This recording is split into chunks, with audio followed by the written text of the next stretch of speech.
salita ng Panginoon sa Book of Haggai, pag-aralan ng libro ni Haggai, dalawang chapter lamang po ito mga kapatid. Minsan mahirap hanapin po yan. Ayan, Haggai. Dalawang chapter. Malakay, Zekaraya, Haggai. Ayan. Nakatabi po yan.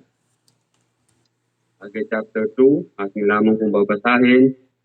Ang verses 1 to 9, basahin po na lamang po mga kapatid. Sabi niya, in verse 1, in the 7th month, in the 120th day of the month, came the word of the Lord by the prophet Haggai, saying, Speak now to Zerubbabel, son of Shealtiel, governor of Judah, and to Joshua the son of Josedek, the high priest, and to the residue of the people, saying, Who is left among you that saw this house with her first glory, and how you see now? Is it not in your eyes in comparison of it as nothing? Yet now be strong, O Zerubbabel, saith the Lord, and be strong, O Joshua, son of Josedek, the high priest, and be strong, and ye people of the land, saith the Lord, and work, for I with you, saith the Lord, for to fight according to the word that I covenanted with you when ye came out of Egypt. So many spirits remaineth among you, be not. For thus saith the Lord of hosts, Yet once it is a little while, and I will take the heavens and the earth and the sea and the dry land. And I will take all nations, and the desire of all nations shall come, and I will fill this house with glory, saith the Lord of hosts. And silver is mine, and the gold is mine, saith the Lord of hosts. The glory of this latter house shall be greater than of the former, saith the Lord of hosts. And in this place will I give you, saith the Lord of hosts. Kahit po kayo na lang, amat Panginoon, kung salita namin kung pagpupulayan, ngayong gabi, salain po ninyo, at nawa Panginoon, magsilbi po itong paalala, encouragement sa bawat isa Panginoon, at sa hamon, tulungan po ninyo kami, nawa ang inyong banal na Espiritu, ang isang manguna, bigay po ng pangnawa sa bawat isa Panginoon. Ito po may taas, sa pangalan ni Jesus, Amen. Amen. So, atin pong titignan po mga kapatid, ang focus Haggai, na kung saan ay ang tema po ng Haggai po nito ay discouragement, disappointment. At dito ay makikita po natin mga kapatid, during the ministry of Haggai, ay yung pong mga Israelita at that time ay discouraged po sila, disappointed po sila, na kung saan ay dahil po doon sa templo na kanila pong ginagawa. At kung makikita po natin mga batid, kung atin pong titignan yung pong background ng kwento po nito, at yung pong mga Israelita ay naging captive po sila ng Babylonian that time mga kapatid. At yung pong Babylonians ay na-destroy po nila yung pong temple ni Solomon, na ginawa ni Solomon doon po sa Jerusalem. And after 50 years mga kapatid of captivity ng mga Israelita doon po sa Babylon, ay pinayagan po silang lumabas sa Babylon at gusto po nilang i-rebuild ulit yung templo doon po sa Jerusalem. At ang inumpisan po nilang i-rebuild, mga kapatid, yung pong templo po nito ay na-stop po muli dahil po may mga oppositions galing po sa mga Samaritans, di ba? At na-stop po muli, mga kapatid, yung pong trabaho po nila doon sa pag-rebuild ng pong templo doon sa Jerusalem po nito. And 16 years, mga kapatid, ay naging kumbaga, hindi natuloy yung pong pag-rebuild po nila ng templo.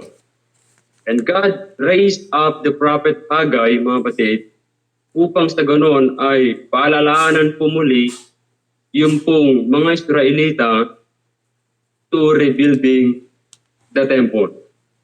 At yung pong mga Israelita po, mga kapatid, ay tumugon po sila doon sa panawagan ni Prophet Haggai na umpisan po muli nila yung pong rebuilding the wall na kung saan ay na-stop muli after 16 years. Diba? Na-stop po yung pong pag-rebuild ng temple. At dito ay makikita po natin, mga kapatid, ito pong mga sinulat po ni Haggai, challenge po muli sila na i-rebuild yung pong templo po na yon. But makikita po natin, mga kapatid, mga kaibigan, noong pong ginagawa po nila ito pong templo po na ito, mga kapatid, paired sa templo na ni-rebuild na ginawa ni Solomon. Diba? At dito ay na-discourage po sila, mga kapatid. Na-disappoint po sila doon sa templo na kanilang ginagawa comparing doon sa templo na ginawa ni Solomon, ni Haring Solomon. At dito ay makikita po natin, mga kapatid, sinir po may mga word na kung saan ay nabanggit si Haggai upang sa ganoon ay sa kabila ng kanila pong discouragement, sa kabila ng kanila pong disappointment, ay may mga binanggit po si Haggai upang sa ganoon ay ipagpatuloy pa rin po nila yung pong paggawa ng templo po na yon. At kung titignan po natin, mga kapatid, ngayon pong gabi, overcoming the mountain of disappointment or discouragement. Alam ko po, mga kapatid, mga kaibigan, ay sometimes nakakaranas tayo ng disappointment sa buhay, discouragement sa buhay, diba? Even mga elders, mga pastors, diba? Lalo na hindi ho tayo exempted sa mga bagay po na yan. And lalo na sa mga elders, diba? Kung nadi-discourage ang mga elders, mas talo na rin mga members kung minsan. Diba? May mga discourage, may mga disappointment. Diba? So dito po ay makikita po natin, mga kapatid, mga causes, ano ba yung mga reason kung bakit po na-discourage, na-disappointment yung pong mga Israelita at that time when they rebuild the temple. Now dito ay makikita po natin, mga kapatid, ang sabi niya in verse 3 sa ating pong text, who is left among you that saw this house in her first glory? Now, ano po yung makikita po natin dito, mga kapatid? The things they remember. Ano ba yung pinapakita po dito, mga kapatid, ni Haggai? Na kung titignan po natin, mga kapatid, sabi ko nga kanina, na-destroy yung pong templo na ginawa na pinagawa ni Haring Solomon, and then it has been 66 years bago po na numpisahan humuli yung pong templo po na yon. At ito pong mga Hudyo, mga kapatid, mga kaibigan, ay nakita po nila na yung ginagawa po nilang templo ay kumbaga para bang napakaliit. Di ba? Comparing doon sa templo na ginawa ni Haring Solomon. Kasi yung templo na ginawa, mga kapatid, ni Haring Solomon, ito po ay may mga ginto. Di ba? Yung mga wall noon ay mga ginto. Di ba? Na kung saan ay nagkakahalaga ng mga libo-libo dollar. Di ba? Yung pong mga ginto po na yun. At hindi lamang po yung pong size, napakalaking templo, yung pinagawa ni Solomon, di ba? Napagandang templo, di ba? Comparing doon sa ginagawa po nila, mga kapatid, ay naalala po nila yung bagay po na yun. Na-discourage po sila, mga kapatid, yung bagay na ginagawa nila na templo kaysa doon sa templo na pinagawa ni Haring Solomon that time. Di ba? Na-disappoint po sila. Para bang sinasabi nila, napakaliit naman tong templo na ginagawa natin. Di ba? Kasi nga nawasak yung old na temple, gumawa po sila ng bagong templo, at para bang kinumpare po nila yung templo na pinagawa ni Solomon. At sa isip po nila, mga kapatid, para bang napakaliit yung ginagawa po nila na templo. Di ba? Para bang yung pong ginagawa po nila, mga kapatid, para bang yung pong time po nila na gumagawa ay para bang walang halaga. Di ba? So dito ay makikita po natin, mga kapatid, para bang na-embarrass po sila doon sa building, doon sa temple na kanila pong ginagawa, mga kapatid. And these people look back and they remembered the past, mga kapatid. Diba? Alam nyo, remembering the past is not always bad thing, but they choose to live in the past. Diba? Wala naman sanang masama, mga kapatid, na alalahanin po natin yung pong mga nakaraan, diba? Lalo-lalo na kung mabuting nakaraan man yan. Pero kung mamukay doon sa nakaraan, ay yun na po yung masama, mga kapatid. Diba? Kagaya po ng mga Israelita po na ito. Gusto po nilang mamuhay na kung saan yung kung ano yung kagandahan in the past ng temple po na yun. Gusto po nilang i-rebuild yung kamukha mismo ng temple na ginawa ni Haring Solomon. Di ba? Ito, para bang sa tingin po nila ay ang pangit ng ginagawa po nilang temple. Kaya na-disappoint po sila, na-discourage po sila, mga kapatid. Di ba? So kung minsan po, mga kapatid, sa buhay din po natin bilang isang mananampalataya, may mga pagkakataon din po, mga kapatid, na kung saan ay naaalala po natin yung pong ating pong mga nakaraan, di ba? Yung kung ano nung pong bagay na hindi pa tayo mananampalataya, di ba? Yung hindi pa tayo mananampalataya, para bang walang pumipigil, malaya tayo. Di ba? Malayang gumawa ng mga anumang bagay, di ba? Para bang masayang-masaya. Pero nung naging Kristiyano, talagang para bang umiikli na yung buhay, Di ba? Minsan parang discouraged, di ba? Minsan yung mga ibang mananampalataya, lalong-lalo na yung mga ibang Kristiyano na galing sa ibang mga denominasyon, di ba? Para bang yung iba ay hinahanap nila yung may dispolite. Di ba? May dispolite sa church. Di ba? Kaya kung minsan may mga members, may mga attenders, once lang na nag-attend, sa sunod na linggo, wala na. Kasi nga, dismaya, kung minsan doon sa loob ng church. Hindi ba? Marami yung ganun, mga kapatid. Di ba? Para bang sinasabi nila, ang lungkot naman ng church nito, walang music, walang ganito, lahat wala. Walang special number, walang, diba yung mga wala lahat. Hindi ba? Kaya kung minsan yung mga ibang mga attenders ay hindi na sa susunod na Sunday, wala na. Diba? Discourage. Disappoint. Diba? Kaya kung minsan may mga ibang mananampalataya din, gano'n, hinahanap yung may sayawan sa loob ng church. Diba? Diba? So, makikita po natin mga kapatid, mga kaibigan, na kung saan ito pong mga Israelita po nito, they remembered the past. Diba?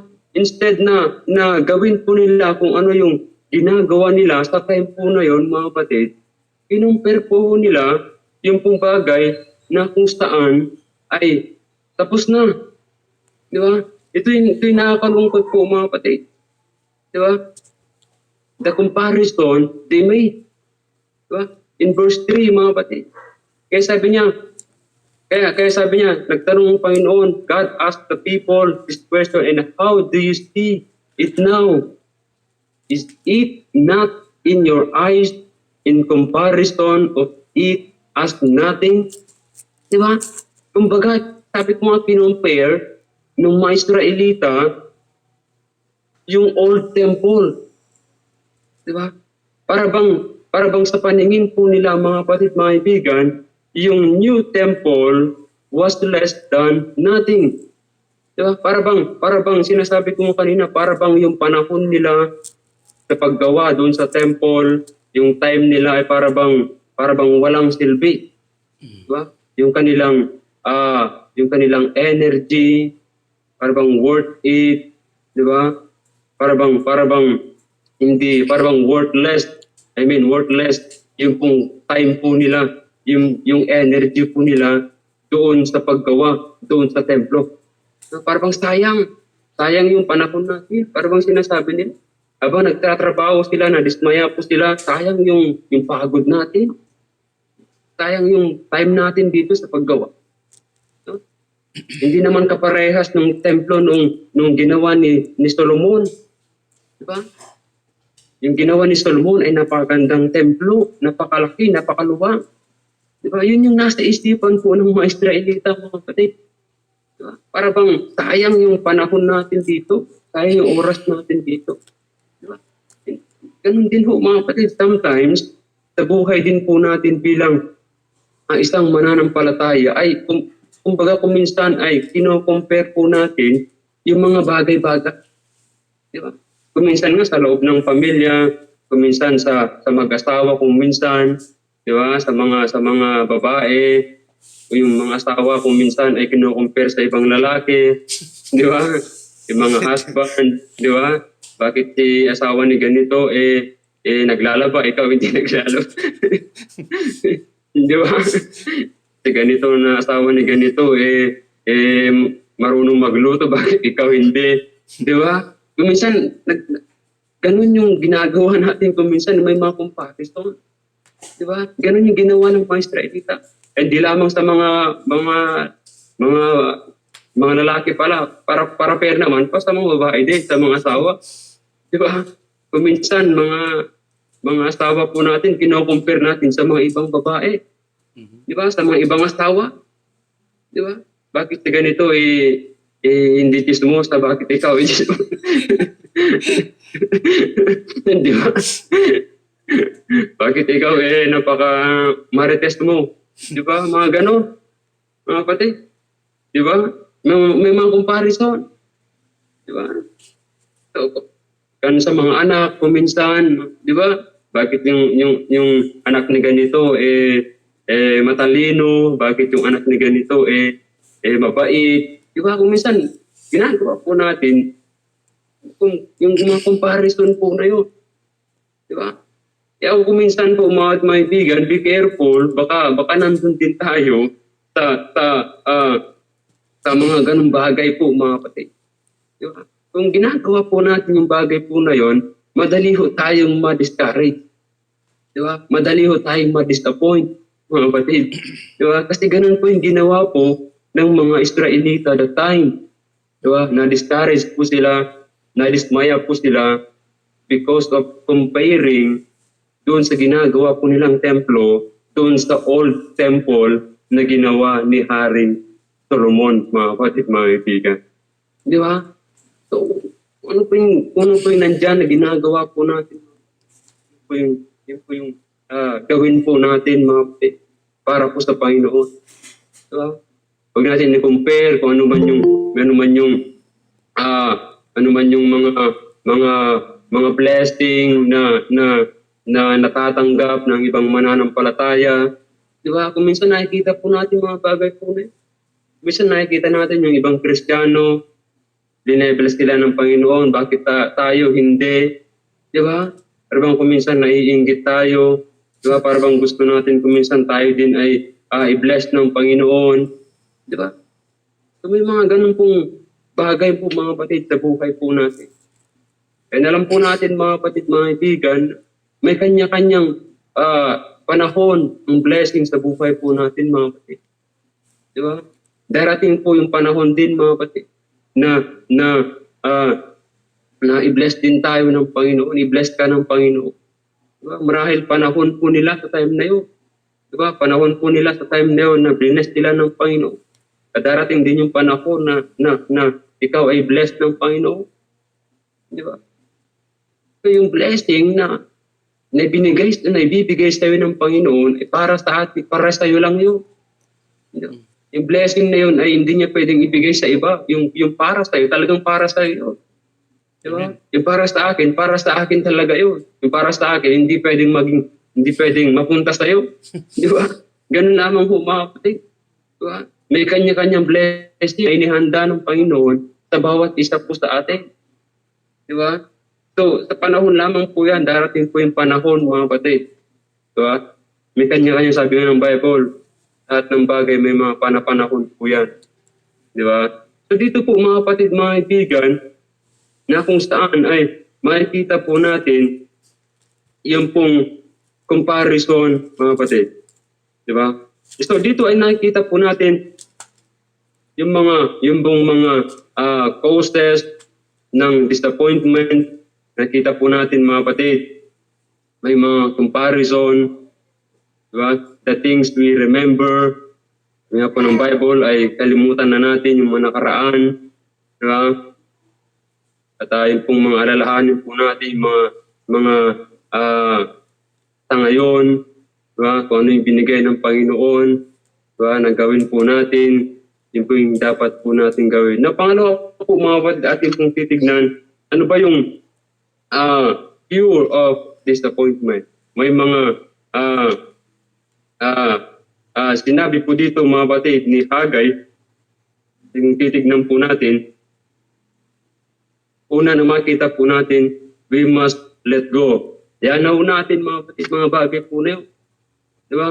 The Jews had to let go of their memories of the first temple.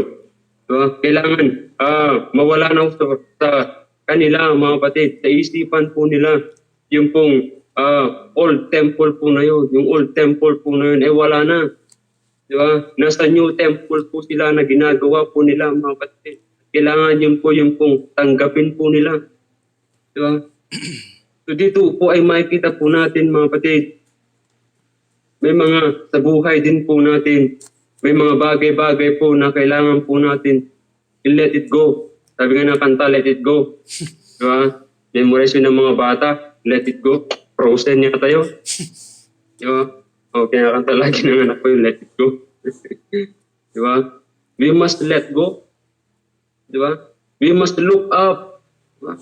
Tignan natin mga kapatid. We must look up. Tignan po natin yung pong, kung titignan po natin sa verse 4, sa ating pong text, sabi niya, yet now be strong, O Zerubbabel, saith the Lord, and be strong, O Joshua, son of Josedek, the high priest, and be strong, all ye people of the land, saith the Lord, and work, for I am with you, saith the Lord of hosts. Diba? Kung titignan po natin mga kapatid, sa ating pong verses po na binasa, 6 times po na nabanggit the Lord of hosts. Diba? The word na host, mga kapatid, ibig sabihin po, it speaks of the armies of earth and heaven. Ibig sabihin po, it literally means the Lord Almighty. Diba? It is a military name of God, mga kapatid. The Lord Almighty. Diba? So pinapaalala po dito mga kapatid that God is greater than all the combined forces of heaven and earth. Diba? So no one can stand against Him. No one can defeat His purposes, mga kapatid. No one can hinder Him. Di ba? Yan po sabi nga po ng Isaiah chapter 45, I am the Lord and there is none else. Di ba? So yun pong Diyos po, mga kapatid, na kung saan, di ba, na nagsabi po ito ay siya rin pong Diyos na kung saan ay tumayo kay David in the valley of Elah when he faced mighty Goliath. Di ba? Siya rin po yung Diyos, mga kapatid. Di ba? Alam niyo, when your God is big, your battle will be small. Ang Diyos po natin, napakalaki, mga kapatid. So, gagaya nga po ng Diyos po ni David, mga kapatid. Diba? David's God was so big that even Goliath seemed small. So dito rin po ay makikita po natin, mga kapatid. We must look ahead. Tignan po natin, mga kapatid, ang Diyos. Diba? Ang mabiyaya ng Panginoon sa buhay po natin. Diba? Yun po yung dapat na alalahanin po natin, mga kapatid. Yun po ang kabutihan ng Diyos sa buhay po natin. Diba? Mga nakaraang mga panahon, diba? Na kung saan ay hindi tayo pinabayaan ng Diyos. Di ba? So yun po, mga kapatid, we must look ahead. Hindi lamang po, we must look up, we must look ahead, mga kapatid. Yun po yung pong sinabi po ng Panginoon sa mga Israelita, move forward. Di ba? Magpatuloy kayo. Patuloy sa pagtatrabaho doon sa temple. Di ba? Huwag niyong tignan kung ano yung nakaraan. Sabi ni Haggai, huwag niyong alalahanin yung mga bagay na kung ano yung nandun noon. Diba? We must look ahead. Sabi niya, hindi lamang po yun, we must get to work. Patuloy tayo sa gawain ng Panginoon. Kaya sinasabi ng Panginoon, God tells the people, be strong. Diba? And to work. Kaya sabi nga niya, mga kapatid, in verse 4, kung titignan po ninyo, sabi niya dito, sabi niya, be strong. Sabi niya, be strong, O Joshua, son of Josedek, and the high priest, and be strong, and ye people of the land, saith the Lord, and work. Di ba? Work, magtrabaho lang kayo. Di ba? Get up and get to work. Yun po yung sinasabi po ng Panginoon.